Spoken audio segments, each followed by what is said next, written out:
हस्तकला सेतु योजना गुजरात सरकार द्वारा चलाई जाने वाली एक परियोजना है जो कमिश्नर कुटीर और ग्रामीण उद्योग द्वारा संचालित की जाती है। इसे भारतीय उद्यमिता विकास संस्था द्वारा कार्यान्वित किया जाता है। તો નમસ્કાર મિત્રો, આજે આપણે આવી ગયા છે જૂનાગઢમાં, જ્યાં આપણે જોવાના છે ખાદી વીવિંગ કેવી રીતે થાય છે અને આ કળામાં ખાદી વીવિંગની કળામાં એક દોરાથી આખું કાપડ કેવી રીતે બને છે। તો આજે આપણી સાથે જોડાઈ ગયા છે બાબુભાઈ, જે ખાદી વીવિંગ કરે છે અને બહુ સારો એક્સપિરિયન્સ છે। તો મળીએ। તો કેમ છો સર?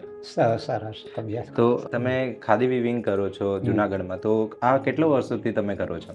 આજે 50-55 વર્ષથી। ઓકે, 50-55 વર્ષથી તમે આ કલા કરો છો, હા. મીન્સ કે હેન્ડલૂમમાં આખું કાપડ ખાદી વીવિંગ બનાવો છો। હા.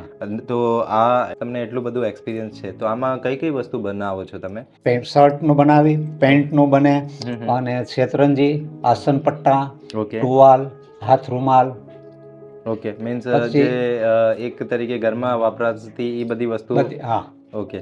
અને જેમ કે વાત કરીએ કે આ કળા તમે એટલા વર્ષોથી કરો છો, તો વધારે લોકોને આની જાણ પડે અને લોકોને ખબર પડે કે કેવી રીતે ખાદી બને છે આખા દોરામાંથી, તો તમે કોઈ ગવર્મેન્ટની યોજના કે પછી કોઈ કંપની સાથે જોડાયેલા છો?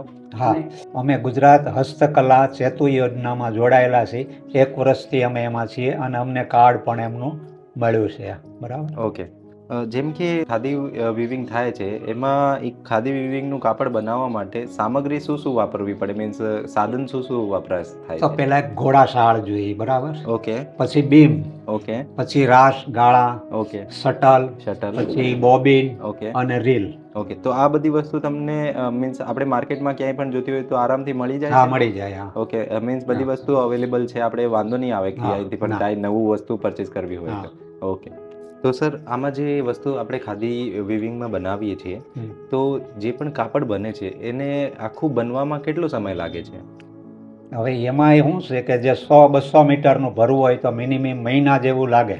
ઓકે, હા, એક મહિનામાં 100 હા, થી 200 મીટર આ બને છે? બધું આખું કમ્પ્લીટ કરતા। ઓકે। હા, તો 100 થી 200 મીટર એક મહિનામાં બને છે, એટલે બહુ લાંબો સમય લાગે છે। હા, 100 મીટર એટલે હા, કે આપણે કહેવામાં આવે કે આ આખું હાથનું કામ છે, એટલે હા, આમાં બધું હાથથી કામ છે। હાથથી જ રીલ ભરવા, બીમ ભરવા, કાંજી કરવી, વણાટ હમ. કરવું, એટલે મહિનો મિનિમમ 100 મીટરમાં 1 મહિનો તો લાગે જ। ઓકે, એક મહિનો 100 મીન્સ મીટરમાં દિવસનું 3 મીટર 4 મીટર આ બસ જેટલું એનું જ? એ રેન્જ એનું 4 ઓકે। બસ। તો હમ। આખા દિવસ હેન્ડલૂમ મકાવી તો પણ એટલું જ કાપડ બને, તો તમે જોઈ શકો છો કેટલું હાર્ડ કામ છે કે આ બધી વસ્તુને મેનેજ કરવાનું, અને એક દિવસમાં ખાલી 3 થી 4 મીટર કાપડ બને છે। તો સર, જેમ કે તમે એટલા વર્ષોથી આ બનાવો છો, ખાદી જે વીવિંગનું કામ કરો છો, તો કોઈને આની જાણ કરવી હોય કે કોઈને શીખવાનું હોય તો તમે શીખવાડી શકો છો? હા, ઓકે, કોઈને પણ શીખવું હોય હા, તો કેવી રીતે તમને કોન્ટેક્ટ કરવાનું? એકાબીજાના એડ્રેસ, ફોન નંબર લેવા। તો તમારું ફોન નંબર તમે આપી શકો છો હા, અહીંથી? 85-110-11-5-88। ઓકે, તો તમારે બરાબર। મિત્રો ખાદીની વસ્તુ જોતી હોય કે હમ। પછી તમારે ખાદીમાં કામ શીખવાનું હોય કે કેવી રીતે હેન્ડલૂમમાં બને છે, તો તમે સરને આ નંબર ઉપર કોન્ટેક્ટ કરી શકો છો। સ્ક્રીન ઉપર તમને નંબર મળી જશે। બરાબર। અને જે કોઈને પણ જેમ કે કોઈ શીખવાનું હોય અને એ તમને કોન્ટેક્ટ કરે, તો એ કેટલા દિવસમાં આ જે ખાદીનું કામ છે એ શીખી જાય, મીન્સ ઓછામાં ઓછું કેટલો સમય એને લાગે? હા, ઓછામાં તો 6 મહિના લાગે એમને ઓકે, શીખતા। ઓછામાં ઓછા 6 6 મહિના લાગે મહિના, હા, આખો હેન્ડલૂમનું પ્રોસેસ હા, શીખવા માટે। બરાબર। ઓકે। તો મિત્રો, આથી અમારે ખાદી વીવિંગની આખી ઇન્ફોર્મેશન, જેમાં અમે તમને બતાવ્યું કે કેવી રીતે ખાદી બને છે અને કઈ કઈ વસ્તુ, સરનું કેવું એક્સપિરિયન્સ છે, એ બધું નેક્સ્ટ વિડીયોમાં અમે તમને તમારી પાસે લઈને આવીશ કે ખાદીમાં કઈ કઈ પ્રોડક્ટ કેવી રીતે હોય છે। તો આપણે મળીએ બીજા એપિસોડમાં, જ્યાં અમે તમને ખાદીની પ્રોડક્ટ બતાવીશ।